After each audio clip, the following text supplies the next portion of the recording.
Side note, if you're interested in playing the original, there are some small quality of life improvements in the modern ports of the game, allowing you to speed up the game and get through battles easier. Really recommend taking advantage of these cheats on your first time through.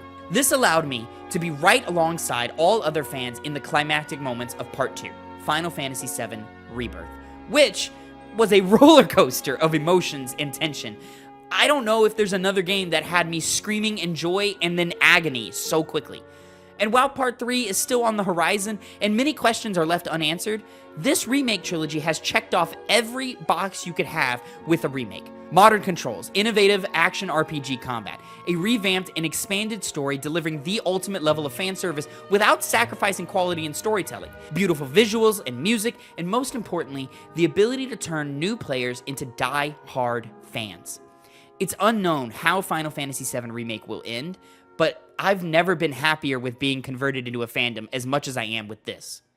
There are many more examples of remakes, some good, some bad, and while they don't always necessarily pan out or stay true to the vision of the original game, there are many examples of how a remake can reinvigorate old fans, convert new ones, or simply allow space for a whole new group of players. Yes, they aren't original titles, and yes, we don't necessarily need remakes for every game that's ever come out, but I'm more often than not willing to allow space for these remakes rather than just let the IP sit dormant until the end of time. So I want more. Give me an Infamous remake, a Mario 64 remake, or better yet, give me a Sly Cooper trilogy remake in the style of what we saw with Crash and Spyro.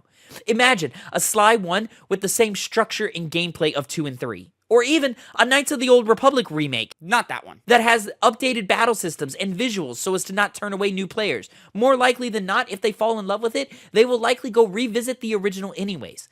That would be so much more interesting, in my opinion, than an old, close-minded fan drawing a line in the sand and saying new players should be forced to play the older, outdated version without any way to find an accessible way into being a fan. I never would have played the original Final Fantasy VII without the remake. Dead Space would have been a distant, fond memory of a game I played long ago. Resident Evil would have probably lost one of their most die-hard fans if not for the remake. That's the thing about remakes that's often misconstrued, I think. The remake doesn't erase the original game, but rather open the door for more people to look back, do their homework, know their history, and actually uplift what came before.